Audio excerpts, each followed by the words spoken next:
საღამომშვიდობის ეთერშია ინფორმაცია ფაქტი ანუ იმფაქტი ყველაზე ინგლისურენოვანი გადაცემა ეკა ბესელიას შემდეგ ვინაიდან ევროპის ტრიბუნიდან ჩვენ ჯერ არ გვისაუბრია. საღამომშვიდობის.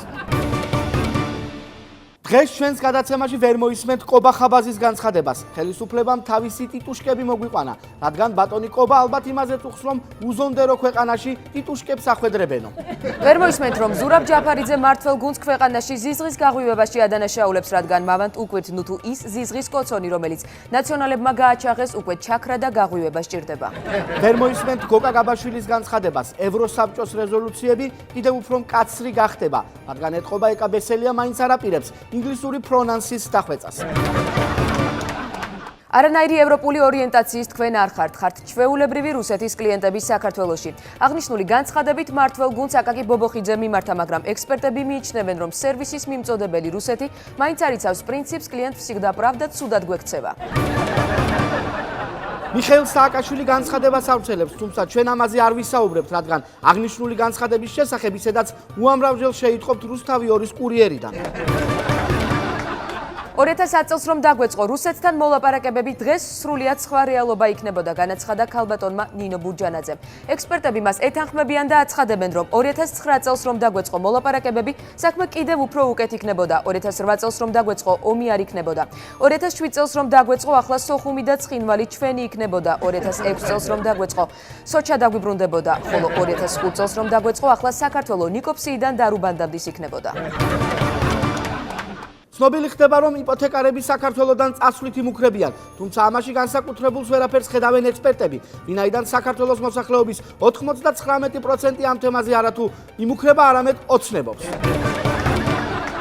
ოპოზიციონერი დეპუტატი ირმა ნადირაშვილი ნაციონალური მოძრაობის კიდევ რამდენიმე წევრის დაპატიმრების შესაძლებლობაზე საუბრობს. აღნიშნულთან დაკავშირებით განცხადება ნადირაშვილმა პარლამენტში გააკეთა და ხელისუფლების მისამართით აღნიშნა, რომ მათ ციხეში ჩაყრის არ ეშინიათ. ექსპერტების აზრით, აქ საშიში მართლაც არაფერია, რადგან ვანოს და გიგის უკვე დაყენებული აქვთ პალაჟენია მატროსოვზე. საზოგადოებრივი მაუწყებელი სატელევიზიო ბაზრის კვლევას იწყებს, რომლის ფარგლებშიც გამოკითხვები ჩატარდება დიღმის, საბურთალოს და დეზერტირების ბაზრებში. კვლევას ელიავას ბაზართან მდგომი ანალიტიკოსები ჩაატარებენ. ექსპერტების აზრით, ირმა ნადირაშვილის განცხადება ჩვენ ციხე არ გვაშინებს, შეიძლება ციხიდან გამოხვიდე და ვიცე-სპიკერიც გახდე, აბსოლუტურად მიუღებელია მიხეილ სააკაშვილისთვის, რადგან მისი ლოგიკით ის მატროსოვის შემდეგ როგორც მინიმუმ გაეროს გემდივანი ან ამერიკის პრეზიდენტი უნდა გახდეს. დეპუტატ ირმა ნადირაშვილის განცხადებით საქართველო იმართება პანიკური და მანიაკალური შიშით შეპყრობილი პიროვნების მიერ. ამ ინფორმაციის გაგონების შემდეგ ექსპერტები გაკვირვებული არიან, რადგან მათ მიაჩნდათ, რომ სააკაშვილი საქართველოს აღარ მართავდა. დიმიტრი ხუნდაძის განცხადებით, საქართველოში ბოლო 20 წლის განმავლობაში პირველად გარდაცვალებათა რიცხვის შემცირება დაფიქსირდა. ექსპერტების აზრით ეს ლოგიკურია, რადგან მოსახლეობა ყველანაირად ცდილობს მოესწროს შეპირებულ მეოთხე საუკეთესო წელს. ეს იყო გადაცემა ინფორმაცია ფაქტი ანუ იმფაქტი. ჩვენ ხვალამდე გემშვიდობებით, ნახვამდის. გთავაზობთ ორ მიზეზს თუ რატომ არ უნდა წახვიდეთ საქართველოდან სხვა ქვეყანაში საცხოვრებლად. პირველი, გზების უვარგისობის გამო აეროპორტამდე ვერ მიაღწევთ, რადგან მანქანა გაგიფუჭდებათ.